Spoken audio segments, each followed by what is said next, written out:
ایک بادشاہ تھا. بادشاہ جو ہوتے تھے ان کے اپنے اپنے مزاج ہوتے تھے. اس بادشاہ نے 4 5 6 کتے رکھے ہوئے تھے اور کتے بڑے بڑے کتے تھے اور بڑے وہ خونخوار کتے تھے, چیر پھاڑ کھا جاتے تھے, شیر جتنے ان کے قد تھے. بادشاہ تھوڑا سا کسی آدمی سے ناراض ہوتا نا تو ایک بہت بڑے پنجرے کے اندر ایک بہت بڑا سلاخوں کا گھر اس نے بنایا ہوا تھا, اس میں کتے ہوتے تھے اور کتے کو جب باندھ کے رکھا جاتا ہے تو زیادہ زہریلا ہو جاتا ہے, وہ زیادہ اس کے اندر کرواہٹ آتی ہے, زیادہ کاٹتا ہے. اس نے قید کیے ہوئے تھے, کتے تو بڑے زہریلے تھے. جس آدمی سے بادشاہ تھوڑا سا ناراض ہوتا نا تو وہ کتے کے آگے اس آدمی کو ڈالتا, کتے اس کو چیر پھاڑ کے کھا جاتے. یہ سزا تھی, لوگوں کو پتا تھا. بادشاہ کے وزیر نے بڑی خدمت کی بادشاہ کی, 35 سال تک نوکری کی. لیکن ہر سورج نے غروب تو ہونا ہی ہوتا ہے نا, ہر چاند نے ڈھلنا بھی ہوتا ہے. اب بوڑھا ہونے لگا, وہ جو مضبوط حافظہ تھا وہ کمزور ہونے لگا, ہلکی ہلکی غلطی. بادشاہ مزاج کا بادشاہ تھا, نہیں سمجھ میں آیا تو میں نے کہا کہ لوگ کہتے ہیں ہمیں کام پیارا ہے, چم نہیں. تو رشتہ وفا کا تھا ہی نہیں. وزیر سمجھنے لگا کہ اب نہ میں بھی غلطیاں کرنے لگا ہوں تو ایسا نہ ہو کسی دن میں بھی ان کتوں کا شکار ہو جاؤں. اس نے بادشاہ سے کہا کہ بادشاہ مجھے آہستہ آہستہ معذرت کرنے لگا, قدم ہٹانے لگا کہ مجھے چھٹی دے دی جائے, میں بوڑھا ہو گیا ہوں. لیکن اس نے کہا نہیں نہیں, جب تک میری طبیعت نہیں مانتی تم نہیں جا سکتے. مطلق العنان لوگ تھے. وزیر خاموش ہو گیا, پریشان رہنے لگا, غلطی ہو گئی ہے تو پھینک دے گا. ایک تجویز اس کے ذہن میں آئی. وہ جو پنجرے, کتوں کے پنجرے پر محافظ بیٹھا تھا نا, جو ان کو کھانا ڈالتا تھا, روٹی ڈالتا تھا, گوشت دیتا تھا, اس کو ایک دن کہنے لگا یار تیری ڈیوٹی ہے سارا دن کتوں کو کھانا دینے کی, گوشت دینے کی, تو 2 4 دن ڈیوٹی مجھے نہیں دیتا؟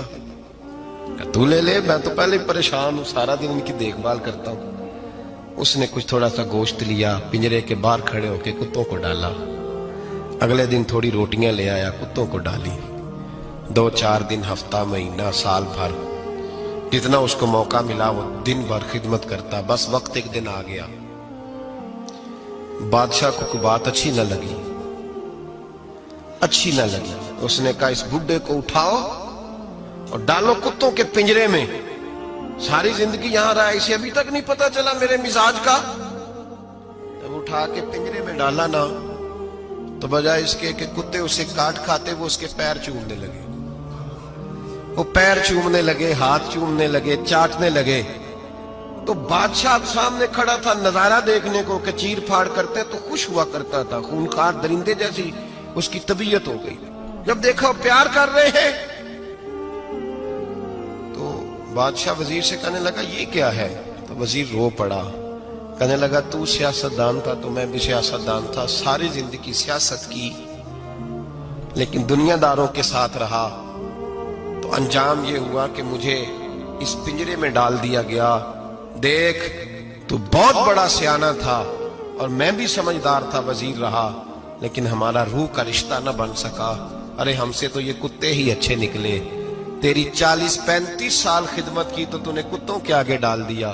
انہیں تو چند مہینے روٹی ڈالی ہے, میرے وفادار ہو گئے. چند مہینے روٹی, جنہ تنا وچ عشق نہ رچیا کتے نہ تھی چنگے. جنہ تنا وچ عشق نہ رچیا کتے نہ تھی چنگے. مالک دے کر راکھی کر دے سابر بھکھے ننگے. اور بابا بلے شاہ صاحب فرماتے ہیں تو راتی جاگے تے شیخ صدا میں, راتی جاگ دے کتے تے تیتھوں اتے مالک دا در مول نہ چھڑ دے. پاویں مارو 100 جتے تے تیتھوں اتے رکھا سکھا کھا. دنے جار رکھاں وچ ستے تیتھوں اتے ایک برکی دا قدر پچھانن. پاویں مالک ہو من ستے, ایک برکی دا اوپر کھڑے ہو کے کام نہیں کرانا پڑتا کہ میں کھڑا رہوں گا تو کام صحیح ہوگا, جاؤں گا تو نہ.